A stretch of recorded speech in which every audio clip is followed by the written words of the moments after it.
All right, Schlockmeister fans, we're going to watch an early 70s psychic thriller. Don't look now. Let's check it out.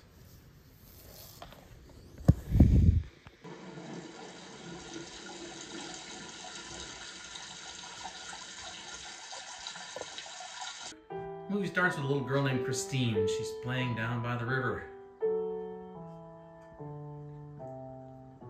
Her parents are Laura and John, Julie Christie and Donald Sutherland.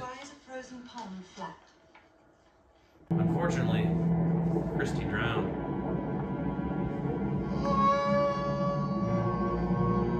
Sometime later, they're out to dinner in Venice. What? No, she got something in her eye. And they ran into two old ladies. One of the ladies is a blind psychic. My sister's psychic. She wants you to know, and she wants you to know that she's happy. Laura is astounded by what she heard. She was happy about it, but she was overcome and she fainted.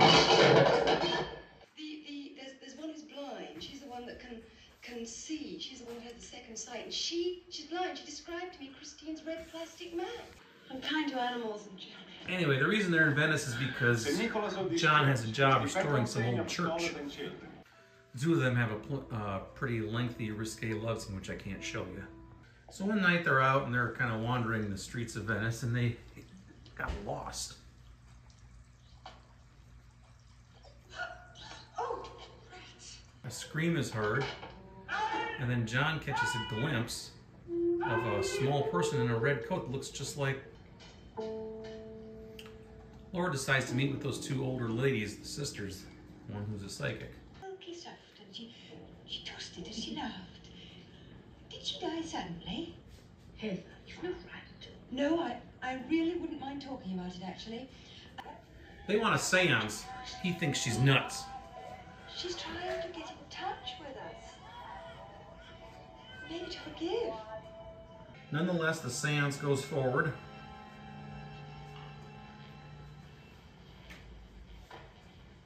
It's a little chaotic at one point.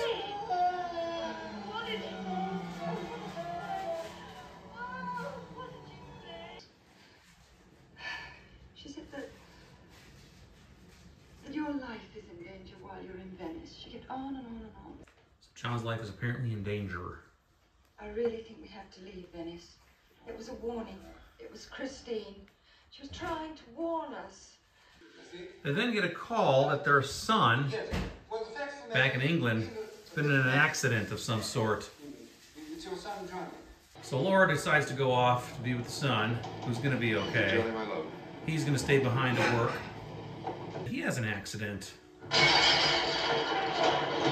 manages to hang on, doesn't fall, and he's, although it takes a minute and a half of screen time, but he's okay.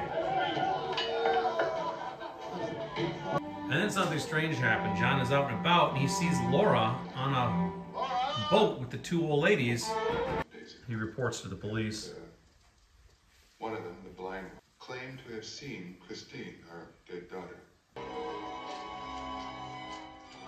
He's seeing an image of his daughter again, and a mysterious red cloak. The cops are a little leery of him, and there's a killer going around killing people, and they follow him for a while, in case he's the suspect. He gets a call from England, and Laura's there. Laura? He's really confused now. The psychic old lady was brought in for questioning, so John goes to apologize to her. Agrees to take her home, actually, from the police station. But after he drops her off, the lady panics. She thinks something's going to happen to John, so... Wait, please let him not go. And he sees the person again. Hey, Piccolo, vengo quick! Quick! La vaca! Quick! This time, he tails the person.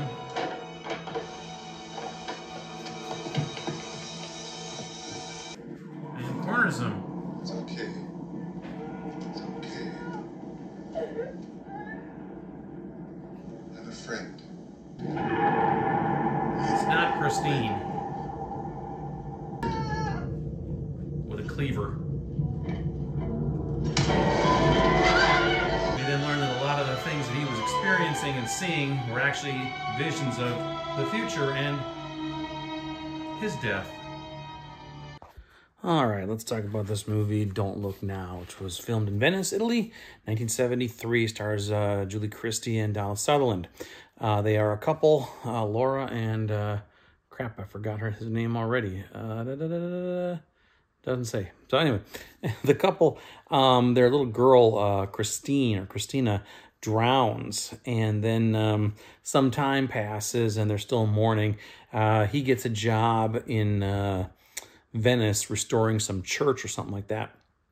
They go there and they keep catching glimpses of this little person in a red like raincoat, which is what Christine was wearing when she drowned. So that's a little weird.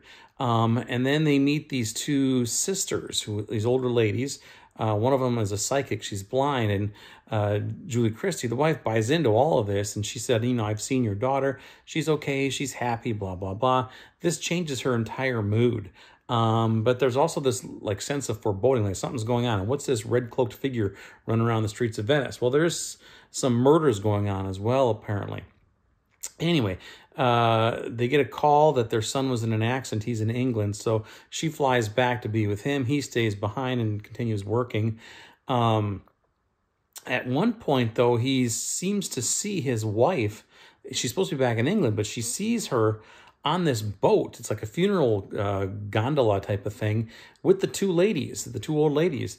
And he tries to pursue them, but they get away and they're gone. And he's really confused by that. But then later on, he gets a call from England. The son is okay. And his wife is there. And he's like, what the hell? I just saw you here. How is that possible? And she's like, no, I'm here, but I'm coming home tonight. So we're wondering what's going on here. Anyway, he goes back and tells the cops that he found his wife. She's fine. Apologizes to the old blind lady because the police brought her in for questioning. Brings her back. And then as he leaves, she has a freak out in her room and basically says something's going to happen to him. Don't let him go. Don't let him go. Well, he goes anyway. And he ends up running across this small red cloaked figure in the streets again. This time he pursues the the person, whatever. And corners are in this area, like, and then she turns around. It turns out to be this like disfigured old woman dwarf. And then she takes out a cleaver and hacks him in the neck. So presumably this is the person who's been killing all the people around town. And as he's dying, we start to see some flashbacks and stuff and realize that some of the things that he saw or thought he saw were own like psychic predictions of his own death and his own funeral, that sort of thing. And then the last scene in the movie is, in fact, a funeral procession on gondolas, and his wife is there with those two old ladies, the sisters. So anyway, that's Don't Look Now. Boom. There you go. I hadn't seen this movie in probably well over 30 years. I had taped this movie, actually may not have been 30 years, may have been like more like 26, 27, 28 years. But anyway, it's been a long time. I taped this off of cable, like one of the movie channels or Stars or one of those channels at the time.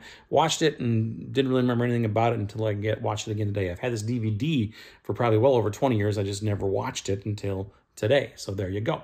I believe this is on Blu-ray now, and I'll leave a link to that down below if you're interested. It's a good film. It's kind of a tense, and if you look on IMDb, it has a 95 Metacritic rating, which is extremely off the charts high. So it's a well-respected film. For years and years, there were rumors that the love scene between Julie Christie and Donald Sutherland, they were actually doing it for real in it. It's not true, or at least they claim it's not true, but the rumors still persist to this day. Apparently, they met each other on the set. That was the first time they'd ever met.